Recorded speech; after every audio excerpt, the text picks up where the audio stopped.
नमस्कार, खबरों का पंचनामा देख रहे हैं और मैं हूं आपके साथ दिव्या सिंह। हम लेकर आए हैं देश और दुनिया की 5 बड़ी खबरें, जिस पर चर्चा के लिए हमारे साथ स्टूडियो मौजूद हैं कैपिटल टीवी के editor in chief doctor Manish Kumar. Doctor साहब, स्वागत है आपका। धन्यवाद। सबसे पहले एक नजर आज की टॉप हेडलाइंस पर। बिहार की धरती से पीएम मोदी की कसम, बोले पूरी दुनिया को बताना चाहता हूं, चुन चुनकर हर आतंकी को मारेगा भारत, दहशतगर्दों को मिलेगी कल्पना से भी बड़ी सजा। पहलगाम हमले के बाद एक्शन में केंद्र सरकार, मोदी के 5 बड़े फैसले से कराहने लगा पाकिस्तान, पाक नागरिकों को 48 घंटे में छोड़ना होगा भारत। मोदी सरकार के एक्शन से बौखलाया पाकिस्तान, बैठक कर सभी द्विपक्षीय समझौते किए सस्पेंड, शिमला समझौता भी रोका, कहा भारत ने सिंधु जल रोका तो ये जंग जैसा होगा। पहलगाम हमले के बाद केंद्र सरकार ने बुलाई सर्वदलीय बैठक, देश के प्रमुख दलों को दी जा रही हमले की जानकारी, पाकिस्तान के खिलाफ एक्शन पर हो रही चर्चा। पहलगाम अटैक के बाद सैलानियों की सुरक्षा की मांग को लेकर सुप्रीम कोर्ट में याचिका दायर, इस हफ्ते हो सकती है सुनवाई, याचिका में सटीक कदम उठाए जाने की मांग। पहलगाम हमले के बाद देश में गुस्से का माहौल है। इस बीच प्रधानमंत्री नरेंद्र मोदी ने बिहार की धरती से पाकिस्तान को कड़ा संदेश दिया है। उन्होंने मधुबनी में एक जनसभा को संबोधित करते हुए कहा कि उनकी कल्पना से भी बड़ी सजा मिलेगी। हमारा आक्रोश एक जैसा है। यह हमला पर्यटकों पर नहीं हुआ है, भारत की आत्मा पर हुआ है। जिन्होंने भी यह हमला किया है, मिट्टी में मिलाने का समय आ गया है। 140 करोड़ भारतीयों की इच्छा शक्ति इनकी कमर तोड़ कर रहेगी। पीएम मोदी ने कहा कि इनको बख्शा नहीं जाएगा, न्याय सुनिश्चित करने के लिए हर संभव प्रयास किया जाएगा। प्रधानमंत्री ने कहा कि आतंकवाद से भारत की आत्मा कभी नहीं टूटेगी। बिहार की धरती से जिस तरीके का संदेश पीएम मोदी ने पहले हिंदी और फिर इंग्लिश में दिया है, इससे क्या मैसेज जा रहा है? देखिए, हिंदी हिंदुस्तान के लिए था और जो अंग्रेजी में उन्होंने कहा, उन्होंने ग्लोबल ऑडियंस, दुनिया भर के देशों को यह संदेश दिया कि भारत इस बार चूकेगा नहीं, चुप नहीं बैठेगा। और साथ ही साथ जिस तरीके से खबर आ रही है कि प्रधानमंत्री मोदी को तमाम देशों से इस बात के लिए कि आप एक्शन लें, समर्थन मिल रहा है। लगातार विदेश मंत्रालय की तरफ से एस जयशंकर मीटिंग्स कर रहे हैं। आज दिन भर मीटिंग्स हुई, 20 से ज़्यादा देशों के साथ बातचीत हुई और हर तरफ से यही कहा जा रहा है कि आपके पास ये अधिकार है कि आप रिटेलिएट करें। तो एक बड़ी चीज़। दूसरी चीज़, प्रधानमंत्री मोदी इस तरह की भाषा का इस्तेमाल उन्होंने जब एयर स्ट्राइक किया तब नहीं किया, जब उरी के बाद जब सर्जिकल स्ट्राइक किया तब भी नहीं किया।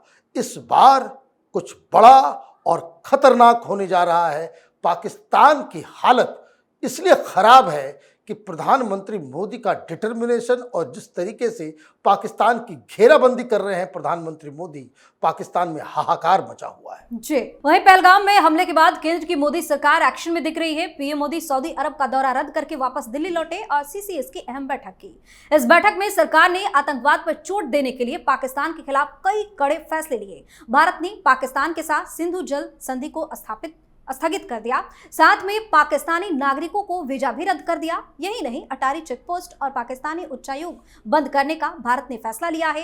पाकिस्तान का हुक्का पानी बंद करने के बाद भारत अब राजनीतिक, आर्थिक और कूटनीतिक मोर्चे पर उसे गहरी चोट देने की कवायद में लगा हुआ है। जिस तरीके के ताबड़तोड़ एक्शन पीएम मोदी की तरफ से लिए जा रहे हैं, पाकिस्तान में अफरा तफरी क्यों मच गई है? देखिए, अपने आप में it's a declaration of war. जब आप इस तरह की संधि तोड़ते हैं कि जिसपे पाकिस्तान के 80% लोग परेशान हो जाए, तो ये अपने आप में एक तरीके से वॉर से कहीं ज़्यादा। आप अगर सिंधु नदी का पानी रोक ले, चेनाब का पानी रोक ले, आप झेलम का पानी रोक ले, तो इसका जो इम्पैक्ट है वो इम्पैक्ट तो कई सारे न्यूक्लियर बॉम्ब से भी ज़्यादा है। पानी नहीं होगा तो वहां तो सिविल वॉर शुरू हो जाएगा।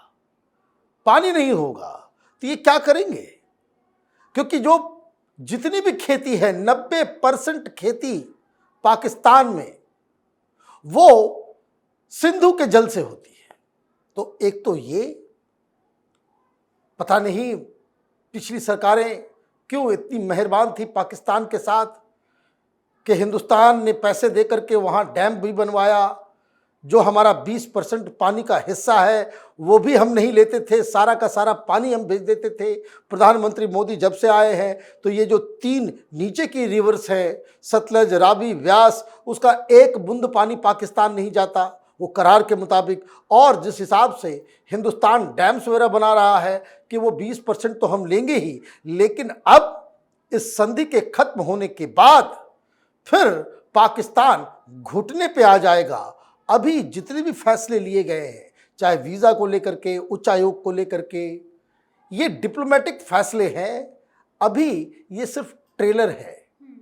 भारत पाकिस्तान को इस बार मिलिट्रीली इस तरह के द्विपक्षीय एक्शन के साथ उसके आर्थिक स्थिति को चोट पहुंचाने के लिए और तो और पूरी दुनिया में पाकिस्तान को आइसोलेट करने की, उसको बिल्कुल अलग थलग करने की रणनीति पे भारत काम कर रहा है। मुझे लग रहा है कि पाकिस्तान के ऊपर जो विपत्ति अब आई है प्रधानमंत्री मोदी की वजह से, इतिहास में इतनी बड़ी विपत्ति पाकिस्तान पे कभी नहीं आई। जी, पीएम मोदी के एक्शन से पाकिस्तान पूरी तरह बौखलाया हुआ है और डरा हुआ भी है। पहलगाम हमले के बाद भारत के कड़े फैसले के जवाब में पाकिस्तान ने दोनों देशों के बीच सभी द्विपक्षीय समझौते स्थगित कर दिए हैं। इसके अलावा 1972 के शिमला समझौते को रद्द करने की धमकी भी दी है। ये फैसले पाकिस्तान की नेशनल सिक्योरिटी कमेटी में लिए गए। इसकी अध्यक्षता पीएम शहबाज शरीफ ने की। एक दिन पहले भारत ने भी सिंधु जल समझौता स्थगित करने समेत 5 बड़े फैसले लिए थे। पाकिस्तान ने कहा कि अगर भारत सिंधु जल समझौते को रोकता है तो इसे जंग की तरह माना जाएगा। पाकिस्तान की इस गिदड़ भभकी का क्या कहना? देखिए, पाकिस्तान रिएक्ट कर रहा है। अभी तक पाकिस्तान के प्रधानमंत्री ने पहलगाम में हुए अटैक की निंदा नहीं की है। उनके ट्विटर को आप देखिए, वो निंदा अभी तक नहीं कर पाए हैं। तो एक जो सबसे बड़ा जो चैलेंज है पाकिस्तान के सामने वो ये कि अभी उनकी माली हालत ऐसी नहीं है कि आप हिंदुस्तान के साथ कोई भी एडवेंचरिज्म कर सके। ये आतंकियों के जरिए हमला करवा देना, ये बहुत महंगा पड़ने वाला है। पाकिस्तान इस बात को जान रहा है, लेकिन डिप्लोमेसी में अलग कहानी होती है। ये रेसिप्रोकल एक्शन लिया जाता है। और मैं सुन रहा था कि पाकिस्तान के 4 मंत्री जो प्रेस कॉन्फ्रेंस कर रहे थे वो बार बार यही कह रहे थे कि हम एक्शन नहीं ले रहे। व्हाट दे वर सेइंग कि we are taking reciprocal action. मतलब चूंकि भारत ने ये एक्शन लिया है, वीजा बंद किया है, तो हमको भी करना पड़ रहा है। ये लैंग्वेज थी पाकिस्तान के तरफ से, पाकिस्तान के सरकार की। अब आपने शिमला समझौता के बारे में बात कर दिया। Hindustan we are more than happy, आप उसको बंद कर दीजिए। शिमला समझौता रद्द हो जाएगा, हम लोग फ्री हो जाएंगे उस कमिटमेंट से कि एलओसी जो है वो हमारा एक सैक्रोसेंट लाइन है। आप वापस जाओगे, हिंदुस्तान पीओके के अंदर घुस के कार्रवाई करने के लिए आज़ाद हो जाएगा। तो पहले जो ये लोग गिदर भभकियां जो दे रहे हैं, पहले उसको समझने की आवश्यकता है। आप ये कह रहे हो कि फिर ये हम बायलैटरल, आप दुनिया में क्या वो क्यों कर रहे हैं? उनका लॉजिक क्या है कि हम ये बायलैटरल सिस्टम हम नहीं करेंगे तो हम दुनिया भर में जाकर के इन मामलों को हम उठा सकते हैं, यूएन को इन्वॉल्व कर सकते हैं। अरे बाबा, तुम्हारी सुनेगा कौन? तुम्हारी सुनेगा कौन?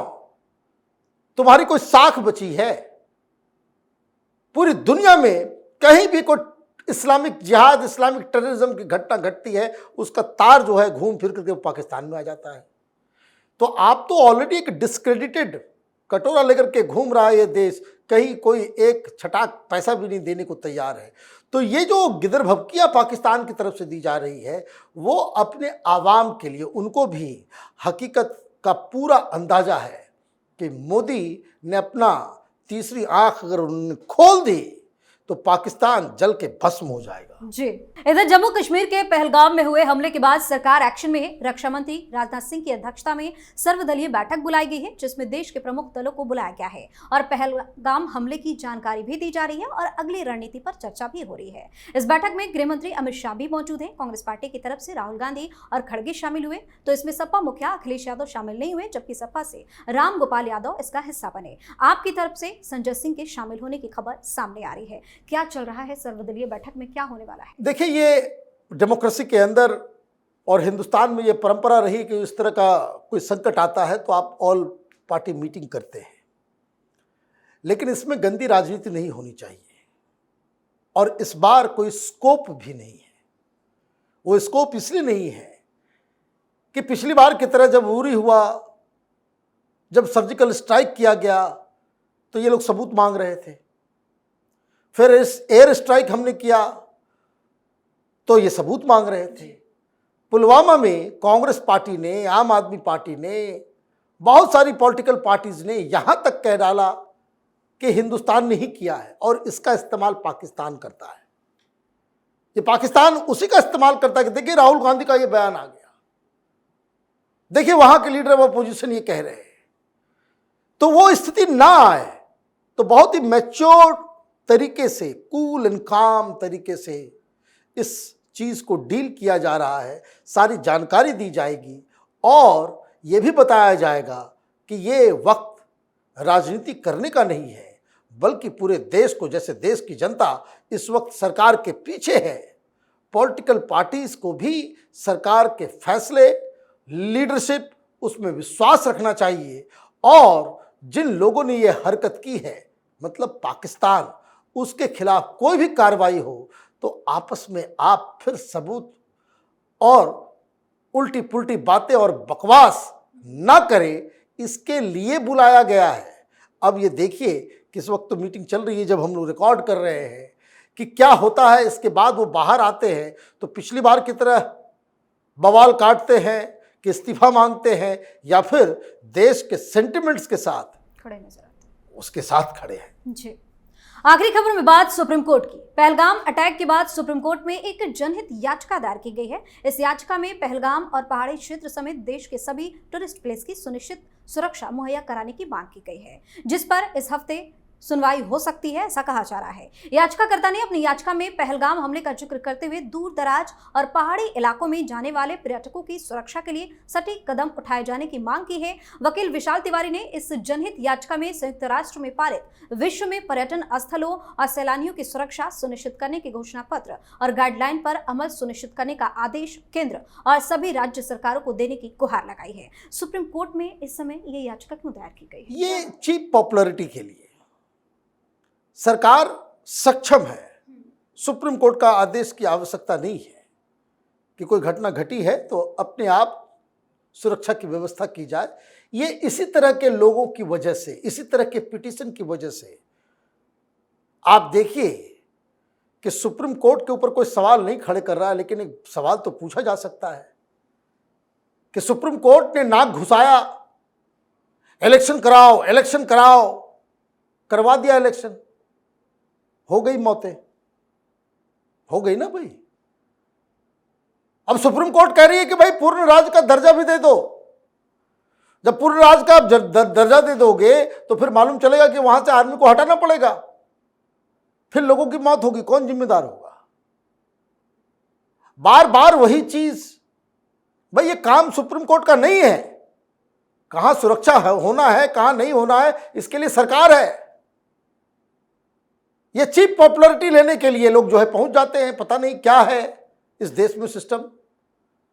सुप्रीम कोर्ट को इस तरह के पिटीशन से बचना चाहिए, और जो इस तरह का पिटीशन लेकर के आता है कि जुडिशियल एक्टिविज्म, जुडिशियल ओवररीच उससे हो, सीधे सीधे उसको मना करना चाहिए। और कोई बार बार इस तरह का काम करता है, उस तरह के ऑफेंडर को पनिश करना चाहिए कोर्ट के द्वारा। जी, बहुत बहुत धन्यवाद है तमाम जानकारी के लिए। धन्यवाद। खबरों का पंचनामा में आज के लिए इतना ही। देश और विदेश की बाकी खबरों और उनके सटीक एनालिसिस के लिए देखते रहिए कैपिटल टीवी। हमें लाइक कीजिए, शेयर कीजिए और हाँ, कैपिटल टीवी को सब्सक्राइब करना बिल्कुल ना भूलें। धन्यवाद।